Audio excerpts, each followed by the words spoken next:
Kauter Benhania est née et a grandi à Kasserine, en Tunisie. Âgée de 42 ans, elle est considérée comme l'une des réalisatrices les plus prometteuses au monde. La Tunisie a soumis le film au Oscar. Je suis très chanceuse et fière car la nomination au Oscar est un événement historique. Le film s'est défendu devant quelques 9000 électeurs de l'Académie. Ce sont tous les professionnels du cinéma, notamment les techniciens, les réalisateurs et les acteurs qui ont voté pour que le film se rende au Oscar dans la section meilleur film en langue étrangère. L'acteur syrien Yahya Makiani joue le rôle de Sam Ali, un réfugié syrien qui quitte son pays pour le Liban pour échapper à la guerre. Pour pouvoir voyager en Europe et vivre avec l'amour de sa vie, il accepte de se faire tatouer le dos par un artiste contemporain.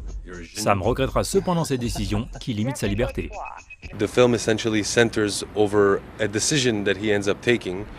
Le film est essentiellement centré sur une décision qu'il finit par prendre afin de pouvoir voyager en Europe pour tenter de la conquérir et de la sauver d'un monstre, pour ainsi dire.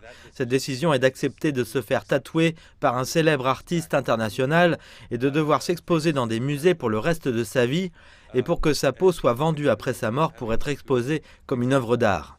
Le film sortira dans une vingtaine de pays à travers le monde.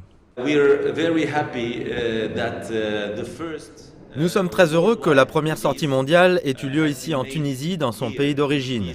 Nous sommes très fiers de voir des gens aller en salle.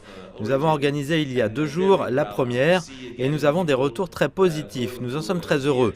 Espérons que le film rencontrera un public plus large à l'international, mais surtout ici en Tunisie.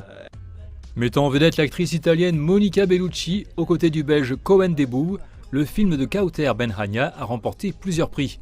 Il a remporté le prix du meilleur long métrage arabe au festival du film El Gouna en Égypte en octobre dernier et le prix Edipore au festival de films de Venise l'année dernière.